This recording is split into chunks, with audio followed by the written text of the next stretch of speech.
સમાચારો તરફ નજર કરીએ તો જમ્મુ અને કાશ્મીરના એક્ઝિટ પોલ જાહેર થયા છે। 90 બેઠકોમાંથી કોંગ્રેસ અને નેશનલ કોન્ફરન્સના જોડાણને 40થી 48 બેઠકો મળવાનું અનુમાન છે, જ્યારે ભાજપને 27થી 32 બેઠકો મળવાની ધારણા છે। હરિયાણામાં કોંગ્રેસની સરકાર સંભવ સર્વે ધ્રુવ રિસર્ચના એક્ઝિટ પોલમાં કોંગ્રેસની સરકાર, કોંગ્રેસને 57, ભાજપને 27 સીટનું અનુમાન। હરિયાણા વિધાનસભાની ચૂંટણીમાં અત્યાર સુધી સામાન્ય મતદાન થયું। હરિયાણામાં 5 વાગ્યા સુધી 61% મતદાન નોંધાયું। યમુનાનગરમાં સૌથી વધુ 63% મતદાન, જ્યારે ફરીદાબાદમાં સૌથી ઓછું 44.2% મતદાન થયું। હરિયાણામાં વિધાનસભાની ચૂંટણીનું મતદાન 22 જિલ્લાની 90 બેઠકો પર મતદાન થયું। કુલ 1031 ઉમેદવારો મેદાનમાં, 20,000થી વધુ પોલિંગ બૂથો પર મતદાન થયું। હરિયાણામાં ભાજપ, કોંગ્રેસ, આમ આદમી પાર્ટી, બીએસપી, જેજેપી જેવા મુખ્ય પક્ષો મેદાને। સીએમ નાયબસિંહ સૈની, ભૂપેન્દ્ર હુડ્ડા છે મેદાને। વિનેશ ફોગાટ, દુષ્યંત ચૌટાલાના ભાવિનો ફેસલો થશે। મહારાષ્ટ્રના ઠાણેમાં પીએમ મોદીના કોંગ્રેસ પર શાબ્દિક પ્રહાર, કહ્યું જો તમે અલગ પડશો તો અલગ પાડનાર મહેફિલ બનાવશે। કોંગ્રેસનો એક જ મકસદ ભાગલા પાડો અને રાજ કરો। કોંગ્રેસ દલિત આદિવાસીઓને પોતાની સમકક્ષ નથી સમજતી। પીએમ મોદી મહારાષ્ટ્રની મુલાકાતે છે। પીએમ મોદીએ પોહરા દેવીના દર્શન કરી પોતાના સંબોધનમાં કોંગ્રેસને આડે હાથ લીધી। કહ્યું યુવાનોને નશાને લતે ચડાવી આવેલા પૈસાથી કોંગ્રેસ ચૂંટણી લડવા માંગે છે।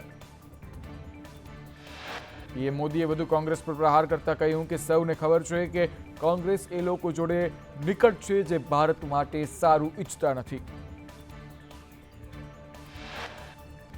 વડાપ્રધાન મોદીએ મુંબઈની પ્રથમ ભૂગર્ભ મેટ્રો એકવા લાઇન 3માં પ્રથમ તબક્કાનું ઉદ્ઘાટન કર્યું। મુંબઈ મેટ્રો લાઇન 3ના બીકેસીથી RAJVR સેક્શનનું ઉદ્ઘાટન કર્યું છે।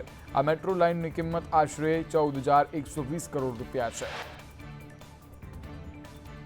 નવરાત્રિને લઈ જૈન સંપ્રદાયના વિજય બોધિસુરેશ્વરજી મહારાજનો બફાટ જોવા મળ્યો। નવરાત્રિ કહી સૌથી વધુ પાપ પ્રવેશ કરાવનારને લાગે છે। વધુ બફાટ કરતા કહ્યું નવરાત્રિ બાદ એબોર્શનના કેસ વધારે આવે છે। સ્વામિનારાયણ સંપ્રદાયના સ્વામીનો બફાટ, અનુપમ સ્વરૂપ સ્વામીએ નવરાત્રિ ગણાવી 9 દિવસનો નાઇટ ફેશન શો હોવાનું સ્વામીએ કહ્યું। દીકરીઓને ફસાવવાનું જાહેર આમંત્રણ, લીગલ નોટિસ। સ્વામિનારાયણ સંતના બફાટ પર વીએચપી મહામંત્રી અશોક રાવલનું નિવેદન સામે આવ્યું। કહ્યું ઘણા સંતો બફાટ કરે છે, તેમના શબ્દો યોગ્ય નથી, ના શોભે તેવા નિવેદનો કરે છે। વધુમાં કહ્યું પહેલા વિચાર કરે પછી આવા નિવેદનો કરે। સ્વામીના બફાટ પર જ્યોતિર્નાથ મહારાજની પ્રતિક્રિયા આવી સામે। કહ્યું સ્વામિનારાયણ સંપ્રદાય સનાતન ધર્મનું અપમાન કરવાની ટેવ ધરાવે છે। નિવેદનને અયોગ્ય ગણાવ્યું છે। આવાને સાધુ કહેવું પણ ખોટુંનું નિવેદન કર્યું। ગીર સોમનાથમાં ઇકો સેન્સિટિવ ઝોન મામલે કોંગ્રેસ નેતાનો વિરોધ। કોંગ્રેસ નેતા પૂંજા વંશે વિરોધ કર્યો। ઇકો ઝોનમાં ક્રાઇટેરિયા ઘટાડવા પૂંજા વંશની માંગ। ઇકો સેન્સિટિવ ઝોન મુદ્દે હર્ષદ રીબડિયાએ વિરોધ દર્શાવ્યો। કહ્યું ઇકો ઝોનને વિરોધ કોઈ એક રાજકીય પક્ષનો નથી। ઇકો ઝોનથી સિંહોને કોઈ ફાયદો નથી। ઇકો ઝોનથી ખેડૂતોને નુકસાન છે। જૂનાગઢમાં ઇકો સેન્સિટિવ ઝોનને લઈ અનોખો વિરોધ જોવા મળ્યો। વિસાવદરમાં બાળાઓ અને મહિલાઓએ ગરબા કરી વિરોધ નોંધાવ્યો। ઇકો સેન્સિટિવ ઝોન હટાવવાના બેનરો લઈ બાળાઓ ગરબે રમી।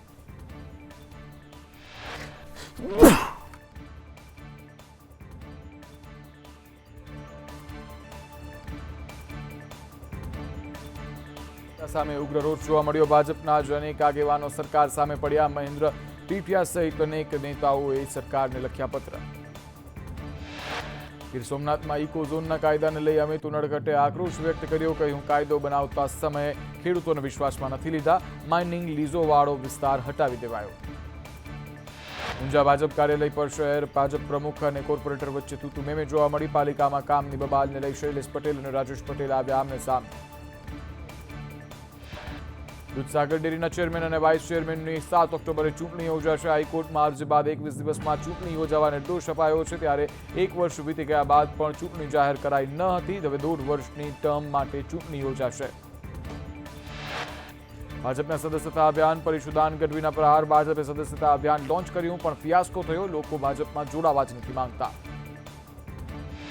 વડોદરામાં વિશ્વામિત્રી નદી પર સર્વે બાદ દબાણો તોડવામાં આવ્યા। પાલિકા દ્વારા વરસાદી કાંસ પરના દબાણો પર તવાઈ બોલાવવામાં આવી। નદી કે કાંસ પરના દબાણો નિયમ વિરુદ્ધ હશે તો ચલાવી નહીં લેવાનું ભાજપ કોર્પોરેટર ભાણજી પટેલનું નિવેદન।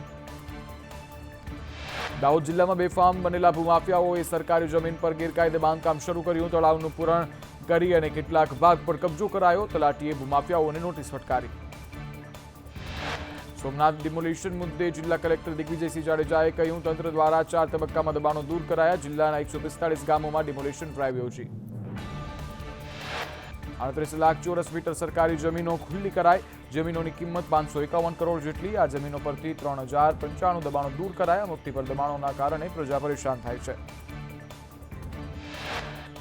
અમદાવાદના મેમનગરમાં ઉબડખાબડ રસ્તાઓ જોવા મળી રહ્યા છે. ખરાબ રસ્તાને લીધે વાહન ચાલકો પરેશાન. મનપા દ્વારા યોગ્ય રોડ રિપેર ન થયા હોવાના સ્થાનિકો દ્વારા આક્ષેપ કરવામાં આવી રહ્યા છે.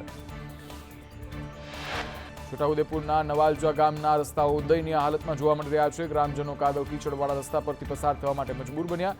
ત્યારે રસ્તાનું સમારકામ ન કરાતા ગ્રામજનોને પારાવાર મુશ્કેલી ભોગવવાનો વારો આપ્યો. સુરતમાં દિવાળી બોનસને લઈ રત્ન કલાકારોની હડતાળ જોવા મળી. એશિયન સ્ટાર ડાયમંડ કંપનીના કર્મીઓ હડતાળ પર ઉતર્યા. કંપનીએ દિવાળી બોનસ નહીં આપવાનું કહેતા નારાજગી. સુરતમાં ડાયમંડ બ્રુસને શરૂ કરવાના પ્રયાસો જોવા મળી રહ્યા છે. લેબગ્રોન ડાયમંડના ઉદ્યોગપતિઓની બેઠક યોજાઈ. વેપારીઓને દશેરાએ ઓફિસ ખોલવા મનાવવામાં આવી રહ્યા છે. 70 જેટલા વેપારીઓ બેઠકમાં હાજર રહ્યા.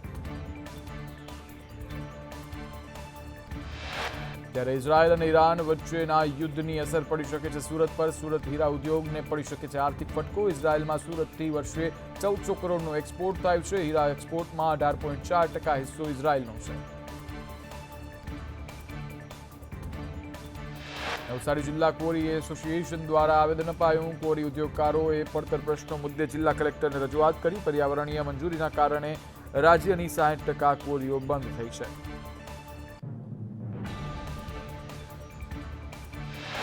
ભાવનગરમાં સસ્તા અનાજના દુકાનદારો હડતાળ પર ઉતર્યા છે અને હડતાળ પર ઉતરતા ગરીબ પરિવાર મુશ્કેલીમાં મુકાયા છે. દુકાનદારોએ માંગ નહીં સંતોષાય તો હડતાળની ચીમકી ઉચ્ચારી છે. કાંકરેજના એમએલએ અમૃતજી ઠાકોરે દારૂના ચાલતા વેપલા સામે સવાલ ઉઠાવ્યા છે. કાંકરેજ તાલુકામાં ખુલ્લેઆમ દારૂનો વેપલો થઈ રહ્યો છે. દારૂના અડ્ડા બંધ કરવા માટે માંગ કરી છે. ત્યારે થરા શિહોરીમાં પણ ખુલ્લેઆમ દારૂનો વેપાર થાય છે.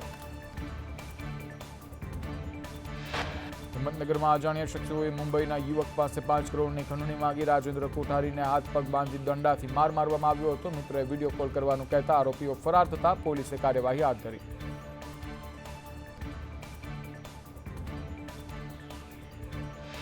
વડોદરા એરપોર્ટને બોમ્બથી ઉડાવવાની ધમકી મળી હતી. જ્યારે સીઆઈએસએફના ઈમેલ આઈડી પર મળી ધમકી. સીઆઈએસએફના અધિકારીઓએ નોંધાવી પોલીસ ફરિયાદ. તપાસ કરતા કંઈ પણ વાંધાજનક ન મળ્યું.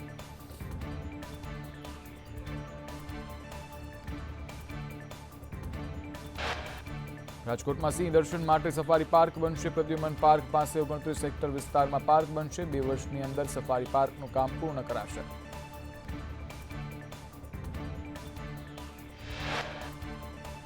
અમદાવાદ શહેરમાં બની શકે છે ગગનચુંબી ઇમારત. 175 મીટર ઊંચી ઇમારત માટે મનપાની દરખાસ્ત. 40 માળથી વધુની ઇમારત બનાવવા પાછળ 110 કરોડના ખર્ચનો અંદાજ.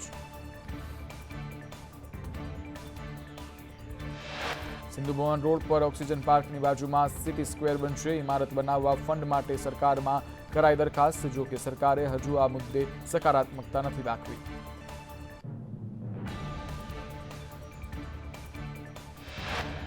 ગરબા રસિકો માટે માઠા સમાચાર સામે આવી રહ્યા છે. 7 થી 12 ઓક્ટોબરે દક્ષિણ ગુજરાતમાં હળવા વરસાદની આગાહી. અમદાવાદમાં ભારે વરસાદી ઝાપટા પડવાની શક્યતા. અંબાલાલ પટેલની આગાહી સામે આવી.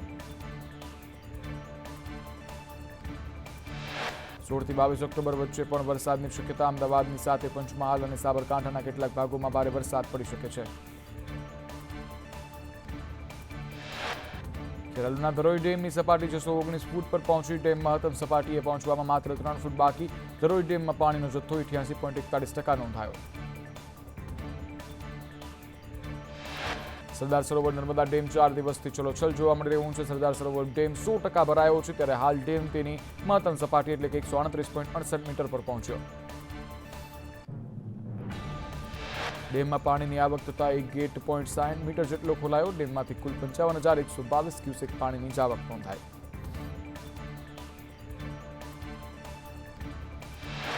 નસવાડીમાં અશ્વિન નદીનો લો લેવલ કોઝવે ધોવાયો. છેલ્લા 4 મહિનાથી કોઝવે દયનીય હાલતમાં જોવા મળ્યો. કોઝવેનું સમારકામ કરવા ગ્રામજનોની માંગ ઉઠી.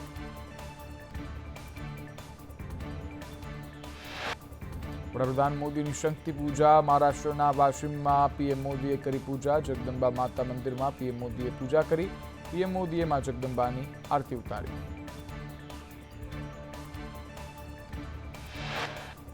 ગુજરાત વિધાનસભામાં નવરાત્રીનું આયોજન. વિધાનસભા અધ્યક્ષ જોડાયા માતાજીની આરતીમાં. અધ્યક્ષ શંકરભાઈ ચૌધરી, કર્મચારીઓએ માતાજીની ઉતારી આરતી. અમદાવાદમાં નવરાત્રીના બીજા નોરતે ખેલૈયાઓ મન મૂકીને ગરબે ઘૂમ્યા. રાજપથ ક્લબમાં ખેલૈયાઓએ રમઝટ બોલાવી. નાના બાળકોથી લઈને વડીલો ગરબાના તાલે ઝૂમ્યા.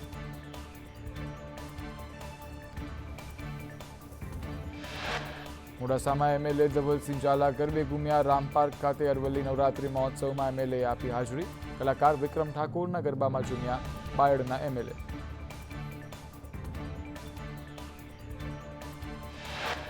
પોરબંદરની ભદ્રકાળી માતાજી મંદિરે રમાતી પરંપરાગત રીતે રમાતી ગરબીનું આકર્ષણ અકબંધ છે. 100 વર્ષથી ચાલતી આ પુરુષોની ગરબી પારંપરિક ઢબે રમાય છે. પુરુષો માથા પર ટોપી પહેરી ખુલ્લા પગે રમે છે માતાજીના ગરબા.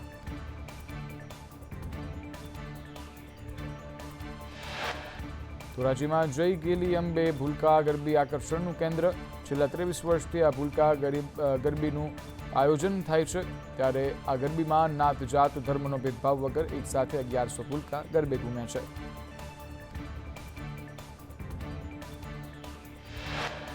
વલસાડના ધરમપુરમાં રાજા સમયના પ્રાચીન ગરબાની પરંપરા હજુ પણ યથાવત. ધરમપુરના રાજાના સમયમાં લખાયેલા ગરબા આજે પણ ગવાય છે.